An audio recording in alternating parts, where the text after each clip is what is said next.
Can you still make money flipping property in a bad market? I'm Will Duffield. I've been investing in property over 15 years, created this channel to share with you the things I wish I knew when I started out in property. So should you be flipping? By flipping, I'm talking about buying a property, typically doing it up, selling it on for a profit in the short term. Is that something that you should be looking at right now? Interest rates have gone up, house prices going down, cost of living high, panic, crisis. Surely flipping property would be a bad idea, because you could buy a property and then by the time you sell it, the prices have gone down. The value of the property has gone down. Surely that's not something to be doing right now, right? Well, right now, with the crisis, the panic, there's opportunity. So when other investors might be running scared from flipping as a strategy, that's your chance to swoop in and capitalize on some great opportunities to make massive profits through flipping property. But you need to understand how. Certain things you need to be aware of. First of all, need to make sure you get a discount on the value of the property. Asking price is irrelevant. Not interested in asking price, because it could be set by the vendor who's overly optimistic. It could be set by an overly optimistic estate agent, combination of the two. Price is irrelevant for our purposes. What I'm interested in is value. So have you got a discount off the true market value of that property? That's what you need to ensure to lock in your profit. This is important whenever, in any marketplace, but especially in a tough marketplace. You're locking your profit in when you buy, so it's there. Ultimately, before you even start your refurbishment, you know your profit's there. So getting a discount on that value is incredibly important. Now's not the time to be too polite when it comes to offering on a property. So you will need to be offering much less, in some cases significantly less than the asking price, and get comfortable with that process in order to ensure you can get properties at the right price. Personally, I love it when properties are overpriced, because a lot of our investors are too polite to offer what they need to offer, and that can be your chance to swoop in and get some really good deals. So make sure that you understand price is irrelevant, value is important. So get that discount locked in. Discount's great, but without adequate demand for that property, then you're going to have a problem, especially in a tough market. In any market, you need to make sure you've got adequate demand, but especially in a tougher market. Make sure before you even put an offer out on a property that you've got adequate demand for the property you're buying. So if it's a terraced house, semi-detached, detached house, flat, bungalow, is there demand for that type of property in the area that you're looking in? So you're speaking to agents, not just one, multiple agents. You're finding out what the demand is for that property. You're establishing it in advance before you buy to make sure that your exit strategy is there. Make sure that your sale will be quick once you've done all that hard work. So that energy, time, effort that you've put into refurbishing that property, getting it back on the market, will be rewarded because you've got demand. Nothing worse than putting a property on the market and it sits there for months on end because you haven't got demand for that type of property. So if there's an area where you're thinking, it's okay, I'm not sure, it's not the best, avoid. You can probably get away with it in a good market in some cases, but when the market gets tougher, people have options, so buyers have options. There's less of those buyers as well, so you need to make sure that you're buying in an area that has strong resale demand. Make sure when you're managing your refurbishment that you're keeping your costs down to a minimum. Now you can afford, again, in some cases, to overspend when the market's good and prices just keep going up.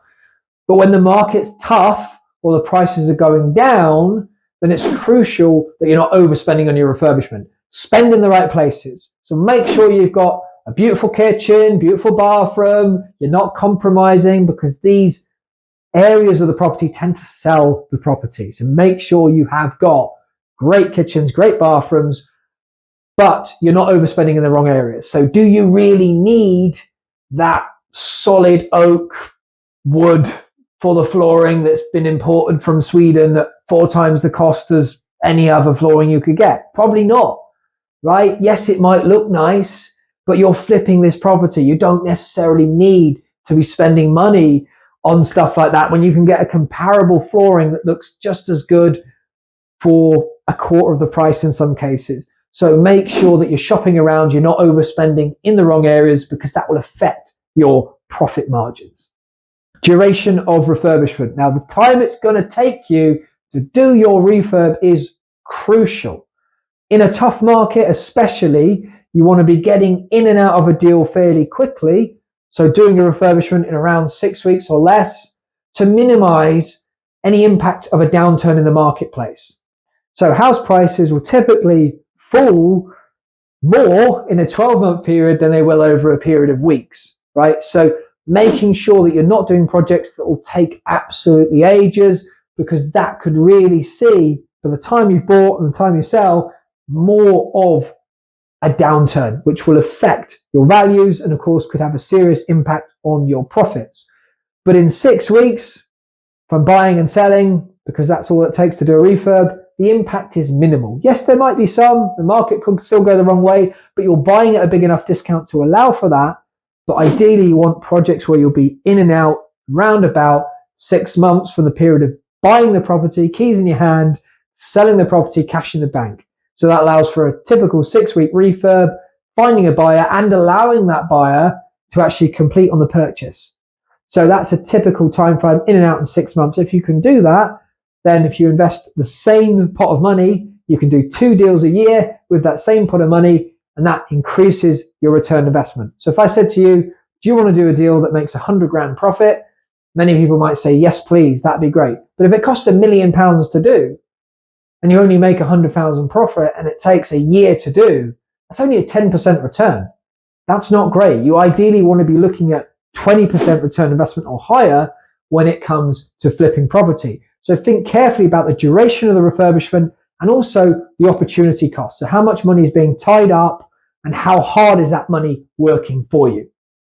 And finally, make sure that you've set your resale price correctly. In a tough market, it's not the time to be greedy. It's not the time to try and get a lot more than your property is actually worth. So you need to be accurate on your figures.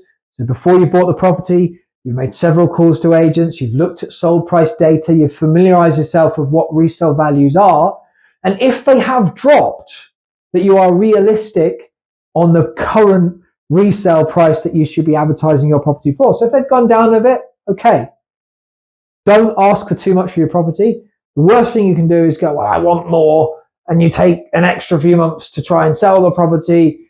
That has to be taken into account of the opportunity cost of money. So again, if you take the same profit and you can make it in 6 months versus 12, you are doubling your return investment from the money invested. So it's crucial that you don't rush the process and get low offers for your property, but at the same time, you've priced correctly. So you've got people queuing up to see your property. They'll be more interested if you price correctly. You'll have more competition. And whilst you might not necessarily see people going crazy and offering massive amounts over the asking price like they might do in a booming market, you'll still have more viewings, more interest, and you'll get a quicker sale when you price correctly. So make sure you've looked at your comparables in advance. You understand the true resale values. And if you do have to reduce because the market's gone a bit more in the wrong direction, then you have to be aware of that. Be realistic.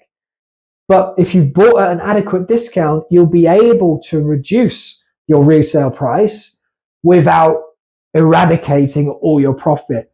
The idea is, in a tough market, especially, you've bought so well that you can reduce your price and still make a great profit. So be realistic on resale prices. If you're not in a boom market anymore, accept that people have more options. There are less buyers out there. So you need to be sure that your property is well priced to be able to sell quickly, get your money back and move it along to the next project. So hopefully you got some value out of this video. If so, go ahead, smash that like button, subscribe to the channel, and you'll see me again soon.